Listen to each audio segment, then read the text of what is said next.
to our entire mission China, with whom I've had an opportunity to spend time over the past couple of days. This team serves at one of the most important posts in the world at a critical moment. And I could not be prouder of how they represent our country. Over the past 2.5 years, the United States has taken a series of purposeful, strategic steps, both at home and abroad, to strengthen our country and our standing around the world.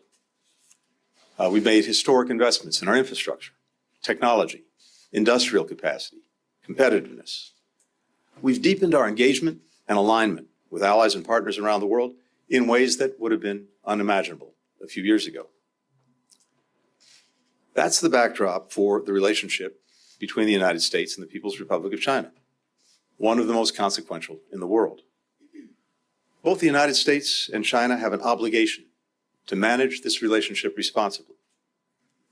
Doing so serves the best interests of the United States, of China, indeed, of the world. We are clear-eyed about the challenges posed by the PRC. The United States will advance a vision for the future that we share with so many others, a free, open, stable, and prosperous world, with countries upholding and updating the rules-based order that has, for years, safeguarded peace and security globally. To shape that future, we start with diplomacy, including with China. I came to Beijing to strengthen high-level channels of communication, to make clear our positions and intentions in areas of disagreement, and to explore areas where we might work together when our interests align on shared transnational challenges, and we did all of that. Here in Beijing, I had an important conversation with President Xi Jinping, and I had candid, substantive, and constructive discussions with my counterparts, Director Wang Yi and State Councilor Qin Gang. I appreciate the hospitality extended by our hosts. In every meeting, I stress that direct engagement and sustained communication at senior levels is the best way to responsibly manage our differences and ensure that competition does not veer into conflict. And I heard the same from my Chinese counterparts. We both agree on the need to stabilize our relationship. During those meetings, we had a robust conversation about regional and global challenges. That includes Russia's war of aggression against Ukraine. I reiterated that we would welcome China playing a constructive role, along with other nations, to work toward a just peace based on the principles of the United Nations Charter. We also spoke about North Korea's increasingly reckless actions and rhetoric. All members of the international community have an interest in encouraging the DPRK to act responsibly, to stop launching missiles, to start engaging on its nuclear program. China is in a unique position to press Pyongyang to engage in dialogue and to end its dangerous behavior. I raised U.S. concerns, shared by a growing number of countries, about the PRC's provocative actions in the Taiwan Strait, as well as in the South and East China Seas. On Taiwan, I reiterated the long-standing U.S. One China policy. That policy has not changed.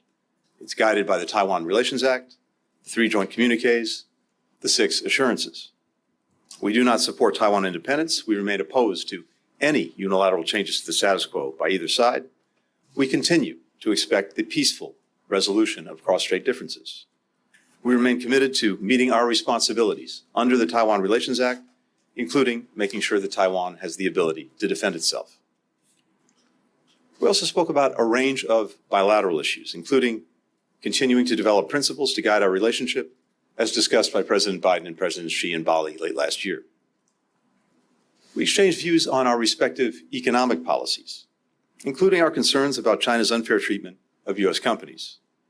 During my meeting today with U.S. business leaders who are operating in China, I heard about the problems that U.S. businesses are facing, including recent punitive actions against American firms. I also heard that U.S. companies want to continue, and indeed, grow their businesses here. And so, in my meetings, I sought to clarify any misperceptions or misunderstandings about our approach. There is a profound difference for the United States and for many other countries between de-risking and decoupling. Our countries traded more over the last year, in fact, more than ever over the last year, nearly $700 billion.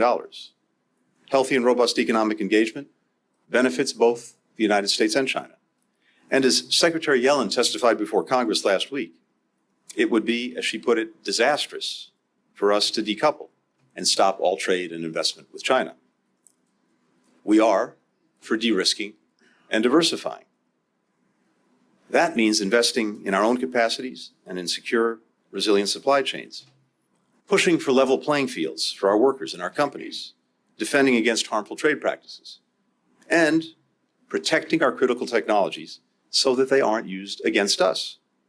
I made clear that we'll continue to take targeted actions that are necessary to protect U.S. national security. In my meetings, I also discussed human rights. The United States and the international community remain deeply concerned about PRC human rights violations, including in Xinjiang, in Tibet, in Hong Kong. I also specifically raised wrongfully detained U.S. citizens and those facing exit bans. There is no higher priority for me than the safety and well-being of U.S. citizens overseas, and I'll continue to work intensively to secure their release and their safe return home. As we work to address our differences, the United States is prepared to cooperate with China in areas where we have mutual interests, including climate, macroeconomic stability, public health, food security, counter-narcotics. On food security, we believe China can play a key role in alleviating global food insecurity.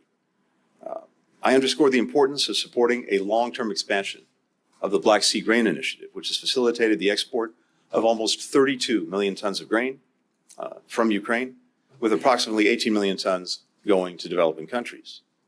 A long-term expansion is critical for avoiding food shortages in some of the poorest, most food insecure countries in the world, as well as price surges. I raised as a priority the issue of synthetic opioids and fentanyl, a crisis in the United States. Fentanyl is the #1 killer of Americans aged 18 to 49.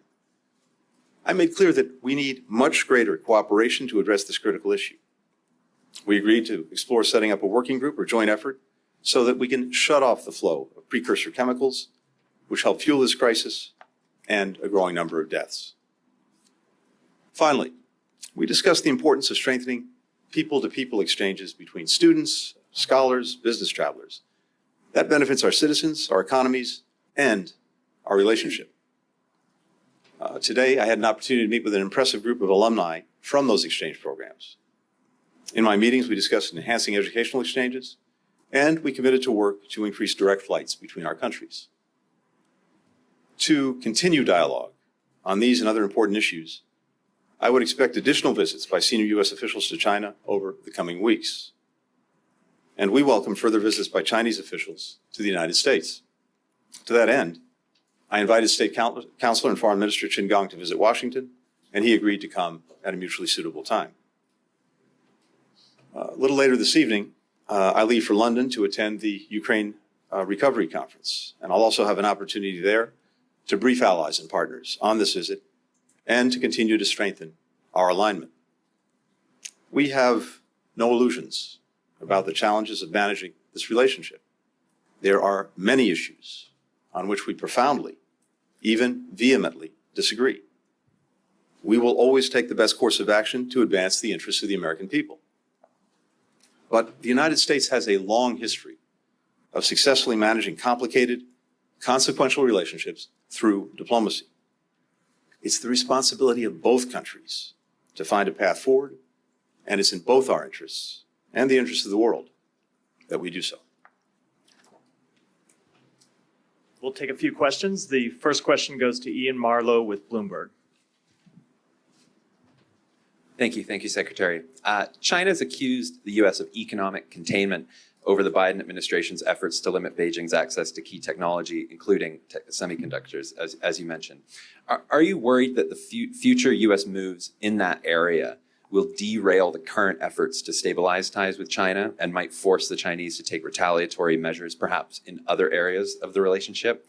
And after your talks here in China, secondly, what's your impression of the top leadership's stance on Ukraine, whether they are still likely to provide eventually lethal aid to Russia, or are they at all interested in using their influence with Vladimir Putin to bring about a diplomatic solution to the conflict? Thank you. Thanks very much, Ian. So on the first part of the question, one of the important things for me to do on this trip was to disabuse our Chinese hosts of the notion that we are seeking to economically contain them. We're not. And as I've said, we are not about decoupling. We're about de-risking and diversifying. And here's what I mean by that. First, when it comes to decoupling or economic containment, I think the facts simply belie that proposition.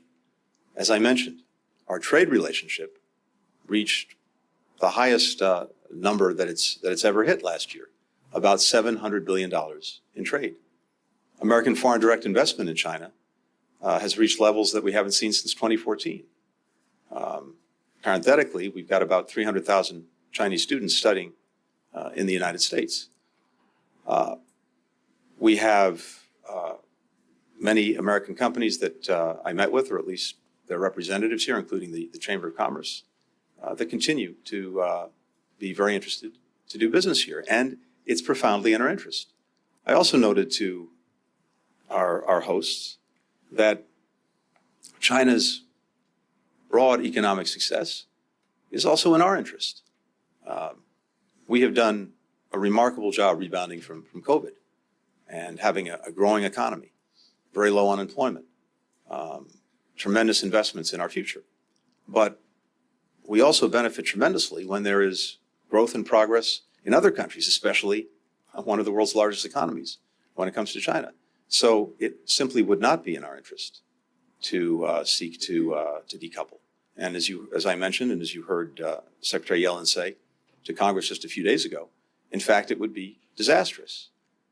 However, what is clearly in our interest is making sure that certain specific technologies that China may be using to, for example, advance its very opaque nuclear weapons program, to build hypersonic missiles, to use technology that may have repressive purposes.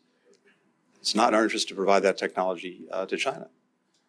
And I've also made that very clear.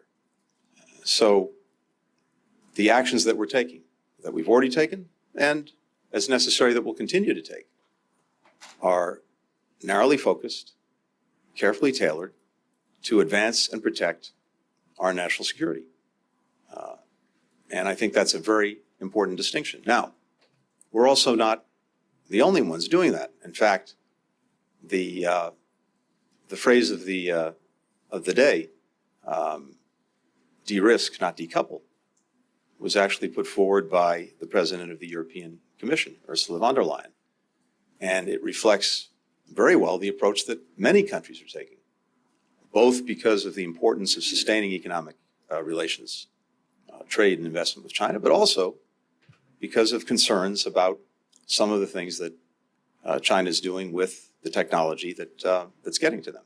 So I spent some time making sure that we were very clear about what we're doing as well as what we're not doing. With regard to lethal aid to Russia for use in Ukraine, we and other countries have received assurances from China that it is not and will not provide lethal assistance to Russia for use in Ukraine. We appreciate that, and we have not seen any evidence that contradicts that. What we do have ongoing concerns about, though, are Chinese firms, companies, that may be providing technology that Russia can use to advance its aggression in Ukraine. And we have asked the Chinese government to be very vigilant about that. The next question goes to Marcelo Ninio with O Globo. Thank you. I have a question about the BRICS countries, Brazil, Russia, India, China, South Africa. And the last year, China has been given special importance to the BRICS. And even though the government says it's not an anti-China, anti-US bloc, many people see it this way. The last development gave some reasons for people to think like that. There was claims from the U.S. that South Africa is giving weapons to Russia. But China wants to expand the BRICS. There's almost 20 countries already lining up to join the BRICS, mostly from Global South. And my president, President Lula, here in China said that criticized very strongly the dominance of the dollar in the world economy. So my question is, how does the U.S. government see the BRICS? Does it see it as a China-led challenge to the West and to the United States? Thank you. Well, first, as a general proposition, we have long stood for the proposition that countries should be able to freely associate with other countries in any groupings that they want. It's something that we stand very strongly for and have defended for a long, long time. When it comes to the BRICS, we're deeply engaged with its leading members. In fact, this week, Prime Minister Modi of India will be in Washington for a state visit. And of course, we welcomed President Lula to Washington several months ago, where he had a very productive and constructive meeting with President Biden. So we're engaged across the board with members of the BRICS, and we'll continue to do that. For the next question, Nike Ching with Voice of America.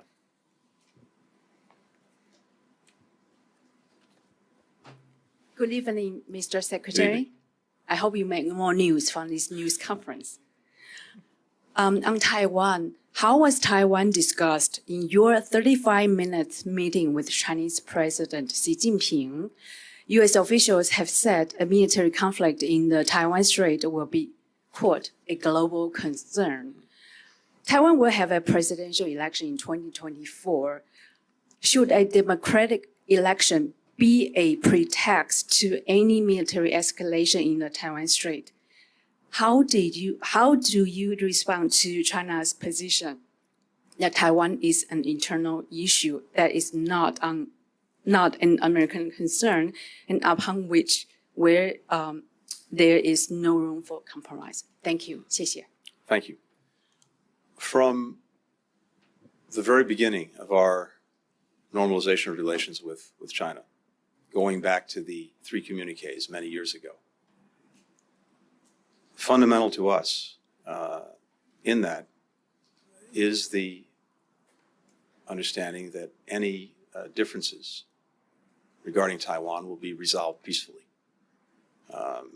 That is foundational to how we understand our relationship. And for the past almost 5 decades, this is an issue that China and the United States have managed responsibly. We remain committed to our One China policy with the 3 communiques, the Taiwan Relations Act, the 6 assurances. We do not support Taiwan's independence. We've made clear that we oppose any unilateral changes to the status quo by either side. We've been clear and consistent in our policy, and it's very important that we preserve the status quo that has helped maintain peace and stability across the strait for decades. So I reiterated that to our Chinese counterparts. President Biden has also made that repeatedly clear in his engagements with China. At the same time, we and many others have deep concerns about some of the provocative actions that China's taken in recent years, going back to 2016. And the reason that this is a concern for so many countries, not just the United States, is that were there to be a crisis over Taiwan, the likelihood is that that would produce an economic crisis that could affect quite literally the entire world. 50% of commercial container traffic goes through the Taiwan Strait every day. 70% of semiconductors are manufactured on Taiwan. If, as a result of a crisis, that was taken offline, it would have dramatic consequences for virtually every country around the world, which is, again, why there's been rising concern about some of the provocative actions that China's taken. I also made that very clear. President Biden believes strongly that one of the successful aspects of our relationship with China going back 5 decades has been the responsible management of the Taiwan question. We continue to believe that that's essential. Next question goes to Ni Xiaowen with Phoenix TV. Thank you, Mr. Secretary. I'm from Phoenix TV. We know for some time now the United States have been pushing dialogue with China. But at the same time, we saw the United States has included some Chinese companies to its entity list and restricted chips exports to China and plan to limit investment in high-tech sector. And China believes that the United States is both seeking dialogue and at the same time containing China. So I want to ask, how will U.S. address these concerns and to show sincerity to communicate? Thank you. Well, as I noted, this was actually an important part of the conversations that we had. And as I suggested to our colleague a few minutes ago, it was important to me that we make clear the very clear difference between allegations that we're trying to contain China and decouple economically, as opposed to what we're actually doing, which is, as I've said, de-risking and also diversifying when it comes to our supply chains. As I mentioned, the economic relationship with China is vitally important, and also, when it's fair, a very positive thing for countries around the world. And at a time when countries are trying to rebound from COVID, something the United States has done very successfully, we want to see growth, we want to see success in every part of the world, including, of course, in the major economies like China. It's in our interest. But at the same time, as I said, it's not in our interest to provide technology to China that could be used against us. And at a time when it's engaged in a buildup of its nuclear weapons program in a very opaque way, when it's producing hypersonic missiles, when it's using technology for repressive purposes against its own people, how is it in our interest to provide those specific technologies to China? And other countries feel the same way. So what this is about, again, is not trying to cut off, eliminate, hinder economic relations. On the contrary, we think that they should be strengthened, but in a way that looks out for our workers, that looks out for our companies. And I heard many concerns about that today. But at the same time, we can, we will, and we must take steps necessary to protect our national security. If the shoe were on the other foot, I have no doubt that China would do exactly the same thing. And the final question goes to Kylie Atwood with CNN. Thanks, Secretary Blinken. I just want to follow up on one comment you made earlier, and then I have 2 questions in classic fashion here. You said that you have received assurances. Well, you said the United States has received assurances from China that they will not provide lethal aid to Russia. Were those assurances specifically made to you today? And do you believe that is a final decision on behalf of Chinese leadership, given the U.S. has said that they are considering providing lethal aid to Russia in the past? My second question, did your Chinese counterparts agree to set up a crisis communications channel or military-to-military channel of communications that both sides could reliably use? If they agreed to it, when will those channels be set up? And then generally, can you say that U.S. China relations are in a better place today than they were before your visit? Thanks. So with regard to assurances on providing lethal assistance to Russia for use in Ukraine, this is not new today. This is something that China has said in recent weeks and has repeatedly said, not only to us, but to many other countries that have raised this concern, that they are not and will not provide lethal assistance to Russia for use in Ukraine. And that's an important commitment, an important policy. And as I said, we've not seen anything right now to contradict that. But what we are concerned about is private companies in China that may be providing assistance, in some cases dual use, in some cases clearly directed at enhancing Russia's military capacity in Ukraine. That is a concern, and it's something that I pointed out to our Chinese counterparts and urged that they be vigilant in policing that. With regard to crisis communications and military-to-military channels, this is also something that I raised repeatedly during this trip. I think it's absolutely vital that we have these kind of communications, military to military. That imperative, I think, was only underscored by recent incidents that we saw in the air and on the seas. At this moment, China has not agreed to move forward with that. I think that's an issue that we have to keep working on. It is very important that we restore those channels.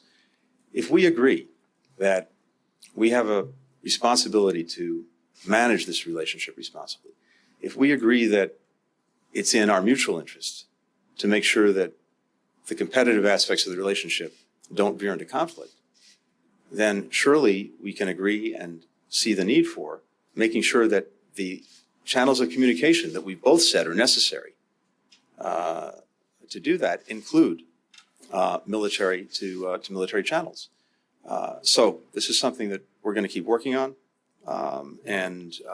As I said, there's no immediate progress, but it is a continued priority for us. Finally, with regard to the trip itself, look, it was clear coming in that the relationship was at a point of instability. And both sides recognized the need to work to stabilize it. And specifically, we believe that it's important to, as I said, establish better lines of communication, open channels of communication, both to address misperceptions, miscalculations, to ensure that that competition doesn't veer into conflict.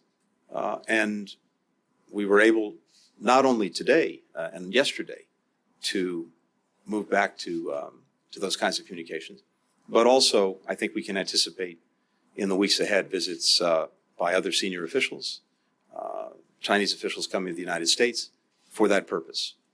Second, it was important to use this visit for purposes of stabilizing the relationship, to be able to directly raise, face-to-face, issues of concern, places where we have profound differences.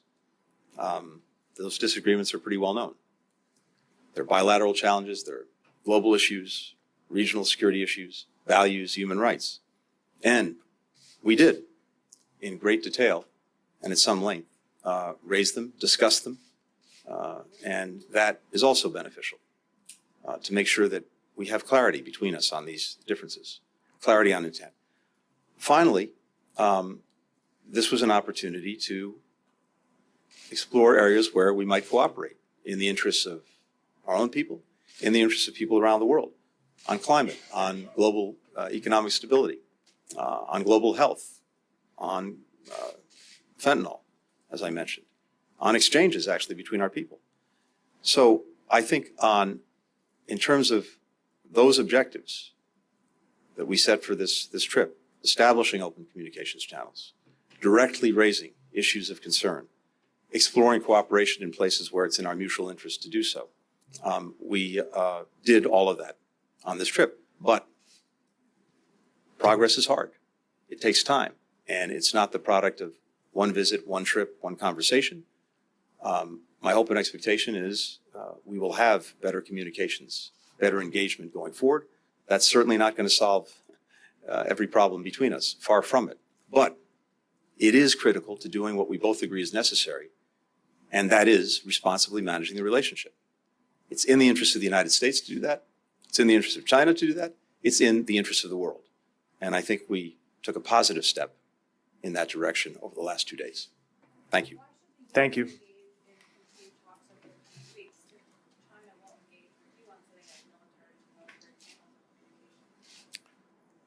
Because, as we've seen, we're not going to have success on every issue between us on any given day, but in a whole variety of areas, on the terms that we set for this trip, we have made progress, and we are moving forward. But again, I want to emphasize, none of this gets resolved with one visit, one trip, one conversation. It's a process. And my hope and expectation is that we're more engaged in that. At the end of the day, the best way that we can advance our interests, stand up for our values, make sure that we are very clear about our intent. The best way to do that is through direct engagement, through diplomacy. And that's my responsibility. The meetings that we had, I thought were very candid, very in-depth, and in places constructive. And in other places, we have a lot more work to do. Thank you. Thank you. Thank you.